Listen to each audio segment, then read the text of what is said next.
Hay horrores que se esconden en la oscuridad de un bosque o bajo la superficie de un lago helado, de eso no hay duda. Pero hay otros, quizá los más íntimos, que nos encuentran justo donde deberíamos sentirnos más algo. Y es que, pensadlo bien, el horror más profundo es ese que nos sorprende en nuestro estado más vulnerable, justo cuando cerramos los ojos y nos entregamos al sueño.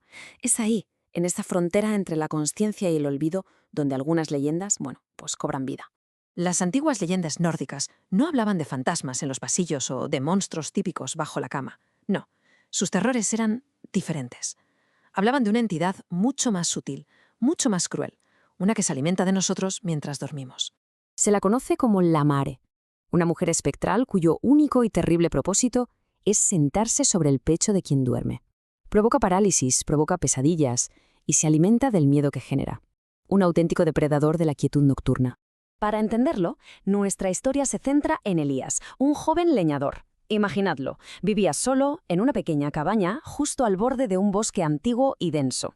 En esos inviernos escandinavos tan brutales, su único consuelo era el calor de su hogar y ese sueño profundo después de un día de trabajo agotador. Pero claro, una noche, ese consuelo le fue arrebatado. Y de la forma más violenta posible. El momento que iba a cambiar para siempre su percepción del sueño estaba a punto de llegar.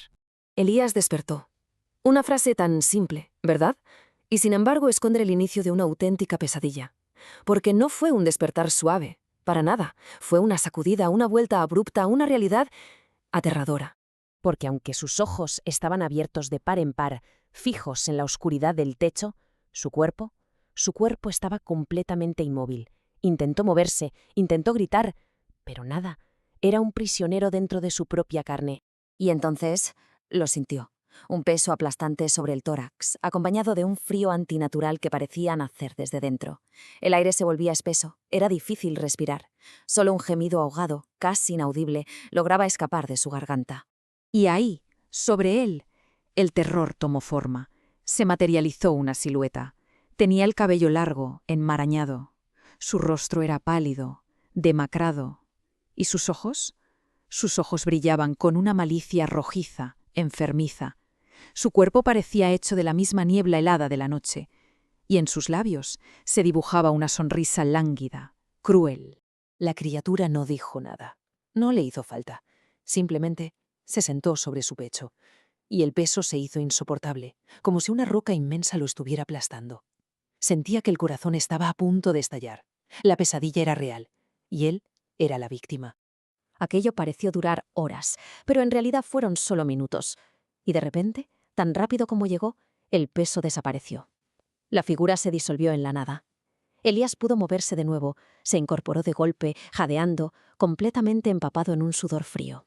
Pero el horror no terminó con el amanecer. No, la mañana no trajo ningún alivio, solo un agotamiento profundo, una sensación de terror que no se iba. Aquella noche fue solo el comienzo de su tormento. Porque cada noche la Mare regresaba, la misma figura, los mismos ojos brillantes, el mismo peso insoportable.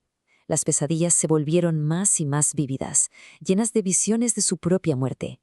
El sueño que antes era su refugio se había convertido en su peor enemigo. Elías, desesperado, intentó de todo para protegerse.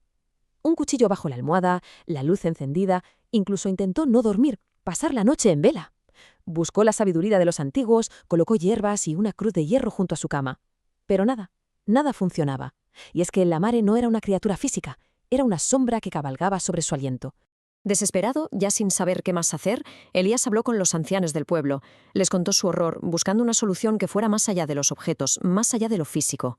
Y la encontró. Los ancianos le hablaron de las hierbas y el hierro, sí, pero les revelaron que eso eran solo símbolos. La única defensa verdadera contra un mal como la Mare era la voluntad, la fuerza de su propio espíritu. Y así, con esa nueva idea en mente, Elías se preparó para la confrontación. Esa noche no buscaría refugio en objetos, sino en la fortaleza de su propia mente. La batalla final no se iba a librar con el cuerpo, sino con el espíritu. Cuando el peso regresó y la Mare apareció, Elías hizo algo completamente diferente. En lugar de entregarse al pánico, de dejarse llevar por el terror, concentró cada gramo de su ser en un único y poderoso pensamiento: resistir. Fijaos en el cambio radical. pasó de ser la víctima indefensa, sumida en un terror paralizante, a canalizar una furia contenida, una voluntad de sobrevivir que no sabía que tenía. Su gemido ahogado se transformó en un grito mental de puro desafío. Y, por primera vez, la criatura vaciló. Aquella sonrisa cruel y lánguida se desvaneció de su rostro.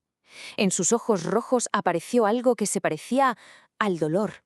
Un temblor recorrió su forma etérea, y Elías, incluso paralizado, sintió una oleada de fuerza. Así que, con un último y desesperado esfuerzo mental, Elías se imaginó a sí mismo gritando. Pero no un grito de miedo, no. Un rugido de puro desafío.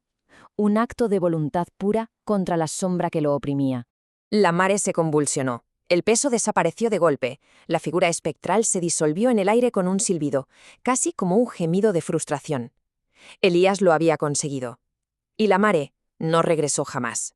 La lección de esta antigua leyenda, al final, es bastante clara.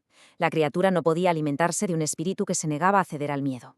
La voluntad es el arma más poderosa contra las sombras que cabalgan sobre el pecho. Y todo esto, claro, nos deja con una pregunta. Leyendas como la de la mare nacieron para dar forma a miedos muy reales, como la parálisis del sueño o la ansiedad nocturna. Así que cabe preguntarse, ¿qué alimenta las sombras de hoy en día?